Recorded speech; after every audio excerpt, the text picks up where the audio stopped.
Candid conversation. శనివారం weekend రాత్రి ఏం జరిగిందంటే బిగ్ బాస్ హౌస్లోంచి టేస్టీ తేజాని ఎలిమినేట్ చేసి అవతల పడేశారు.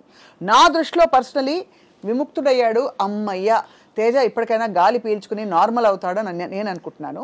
బట్ యాక్చువల్లీ బిగ్ బాస్ హౌస్లో ఏం జరిగింది, అంతకు పూర్వం జబర్దస్త్ స్కిట్స్తో పాటు ఎన్నో విధాలుగా తన టాలెంట్ ఎక్స్ప్రెస్ చేస్తూ వచ్చిన తేజ తదుపరి ప్రయాణం ఏంటి, బిగ్ బాస్ హౌస్లో ఫుడ్ సరిగ్గా పెట్టారా లేదా, ఇంకా బాగా చూసుకున్నారా లేదా, కాంట్రవర్సీస్ ఎందుకు తేజకు మాత్రం వచ్చాయి, అన్ని విషయాలు అడగబోతున్నాం.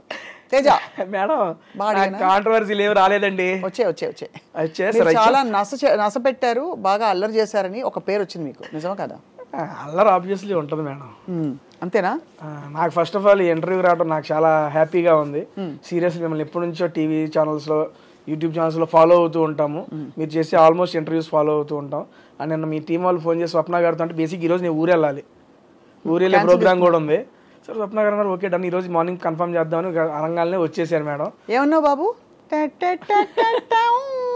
సీరియస్లీ మేడం, మీకోసమే వచ్చాను ఈ పూట. నేను కూడా మీకోసమే ఉన్నాను. And thank you so much, నన్ను పిలిచి నాతో మాట్లాడదామని చెప్పి మీకు అనిపించినందుకు first of all thank you madam. Teja, నాకు ఆల్వేస్ బిగ్ బాస్ హౌస్లోకి వెళ్ళి వచ్చిన వాళ్ళు చాలా నాకు ఆతృత తెలుసుకోవాలి అక్కడ ఎక్స్పీరియన్సెస్ ఏంటని. ఎందుకంటే నాకు అసలు నా బ్రెయిన్కి అందని విషయం, ఫోన్లు తీసేసుకుని ఫ్యామిలీ నుంచి దూరం చేసి, అంటే ఏ ఉంటే అక్కడికి వెళ్ళి అన్ని రోజులు అక్కడ సరే సారీ టార్చర్ గారి వాట్ ఎవర్ టార్చర్ ఉందా లేదా అక్కడ? ఇట్స్ నో టార్చర్ మేడం, అది ఆబ్వియస్లీ అదొక ఫీలింగ్ అంతే.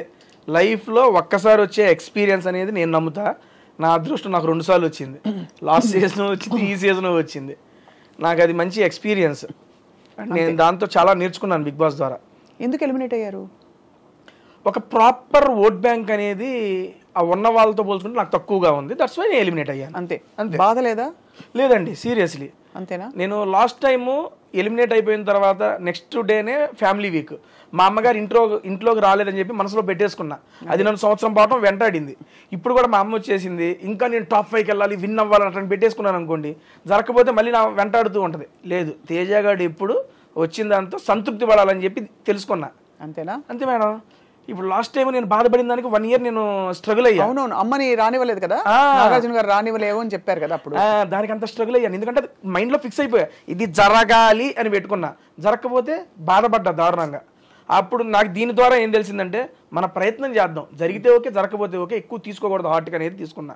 అందుకే ఎలిమినేట్ అయిపోయినా చాలా ఫ్రీగా హ్యాపీగా వచ్చా.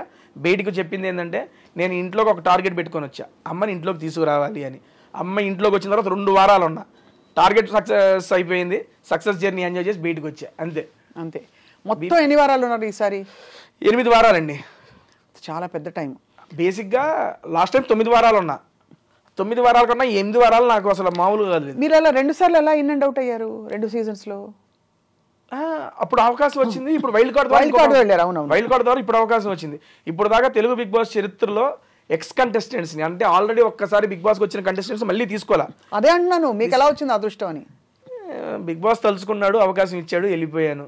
వచ్చిన అవకాశాన్ని వినియోగించుకున్నానని నేను అనుకుంటున్నాను. ఇంతకీ మీ జీవితంలో బిగ్ బాస్ ఎవరు తేజ? ఎప్పటికీ అమ్మే బిగ్ బాస్ నాకు. అమ్మాయినా? సో వచ్చిన తర్వాత బయటకు వచ్చాక ఎలిమినేట్ అయ్యి ఫస్ట్ ఏం చేశారు? మీకు చెప్పారు మీరు ఎలిమినేట్ అయిపోయారని, బయటకు వచ్చారు. ఫస్ట్ మీరు చేసిన పని ఏమిటి? తినడమా, ఎవరిని ఫలానా వాళ్ళని చూడడమా? అదే లేదు, ఫస్ట్ వాళ్ళకి ప్రాసెస్ ఉంటుంది. ఎలిమినేట్ అయిపోయిన తర్వాత వాళ్ళకి ఒక ఇలాగే తీసుకెళ్తారు, అదే ఇంటర్వ్యూ ఉంటుంది. ఇంటర్వ్యూ అయిపోయిన తర్వాత మన ఇంటికి పంపిస్తారు. నేను ఇంటికి వచ్చే టైంకి ఆల్మోస్ట్ ఒక 200 మంది జనాలు వచ్చి ఉన్నారు మా ఇంటికాడికి, మీడియా పర్సన్స్ వాళ్ళు వీళ్ళు. నేను చూసి ఓకే, ఫస్ట్ టైము నేను ఎక్స్పెక్ట్ చేయాల. లాస్ట్ టైం కూడా చాలా మంది వచ్చారు. నేను ఈసారి ఏమనుకున్నానంటే ఆల్రెడీ ఓసారి వెళ్ళొచ్చాడు, మళ్ళీ జనం ఎందుకు వస్తారులే, నా పాటికి నేను వెళ్ళిపోదాం అనే ఆలోచనతో ఉండగానే ఇంటికి దూరంగా ఒక 500 meters దగ్గర నుంచి రోడ్డు వారికి నుంచొని ఉన్నారు. అమ్మా మళ్ళీ వచ్చారు జనాలు అంటే పర్లా మనం కాస్త అట్రాక్ట్ చేసాం, వీళ్ళు ఎంటర్టైన్ చేసామని అప్పుడు నమ్మకం వచ్చింది. ఎందుకంటే దట్ ఈస్ ద ఫస్ట్ నేను ఆడియన్స్ని ఫేస్ చేయడం. అవును, అంతమంది అన్న తేజ అన్న బాగున్నావు అన్న బాగా ఆడామన్నా, ఈసారి టాస్క్లు ఆడాం, ప్రతి ఒక్కళ్ళు చెబుతుంటే నాకు భలే హ్యాపీ అనిపించింది. అట్లా 500 meters జనాలతో వాళ్ళే తీసుకెళ్లారు ఇంటి దాకా వెళ్ళాక ఆ మీడియా ఇంటరాక్షన్ అంతా అయిపోయిన తర్వాత మా మదర్ని ఫాదర్ని కలిసి వాళ్ళు సూపర్ హ్యాపీ. అడిగా అమ్మ ఎలా అనిపించిందంటే, హ్యాపీరా, నువ్వు అనుకున్నది చేసుకున్నావు, ఇంక అంతకు మించి ఏం అవసరం, నువ్వు హ్యాపీ కదా అని అడిగింది అమ్మ. సూపర్ హ్యాపీ అన్న, ఇంక అంతకంటే మాకేం కావాలి పా అని చెప్పి బైక్ వెళ్ళి కాస్త. నిజానికి తేజ మీకు అడ్వాంటేజ్ ఉండేది, బికాస్ మామూలుగా వెళ్లే ముందు ఫస్ట్ టైం వెళ్లే వాళ్ళకి లోపల ఏం జరుగుతుందో తెలిసినా తెలీదు. మీరు లాస్ట్ టైం వెళ్ళొచ్చారు కాబట్టి ఒక ఐడియా ఉంది. దానికి కూడా చెప్తా సో మేడం. ఆ ఎక్స్పీరియన్స్ ఏమైనా హెల్ప్ అయిందా? రూల్స్ అన్ని మారిపోయాయి ఈసారి. మేడం బేసిక్గా ఇప్పుడు ఫస్ట్ టైం వెళ్ళినప్పుడు M1 ఎగ్జామ్ లాంటిది, రెండోసారి వెళ్ళినప్పుడు M2 ఎగ్జామ్, రెండు మ్యాథ్సే కాబట్టి రెండు డిఫరెంట్ ఉంటుంది.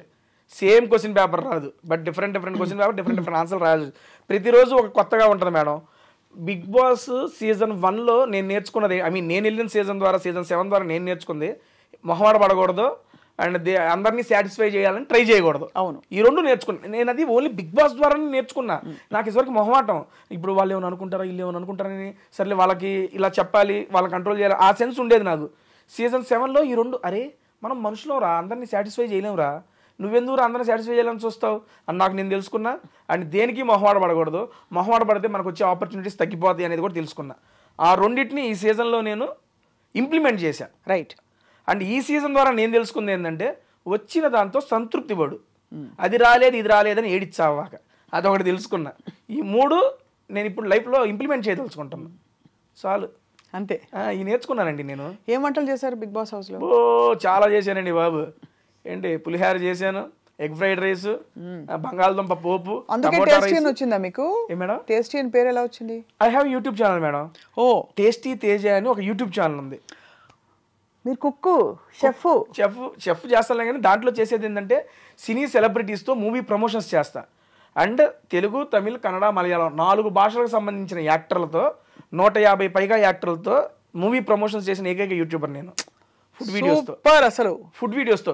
మీ ఇంటర్వ్యూస్ అవన్నీ నేను కంపేర్ చేసుకోనండి, ఎందుకంటే మీరు చాలా మందిని చేసేసి ఉంటారు, అలా అని కాదు. కానీ ఒక ఫుడ్ వీడియోతో డిఫరెంట్ సెక్షన్ ఆఫ్ డైరెక్టర్స్ కానీ, యాక్టర్స్ కానీ, కమెడియన్స్ కానీ, మ్యూజిక్ డైరెక్టర్స్ కానీ, సింగర్స్ని కానీ మన తెలుగు ఇండస్ట్రీలో ఆల్మోస్ట్ నేను ఇప్పుడు దాకా 90+ మూవీస్ని ప్రమోట్ చేశాను. ఫుడ్ వీడియోస్ అంటే ఎలాంటి ఫుడ్ వీడియోస్ మీకు ఏం నచ్చుతుంది?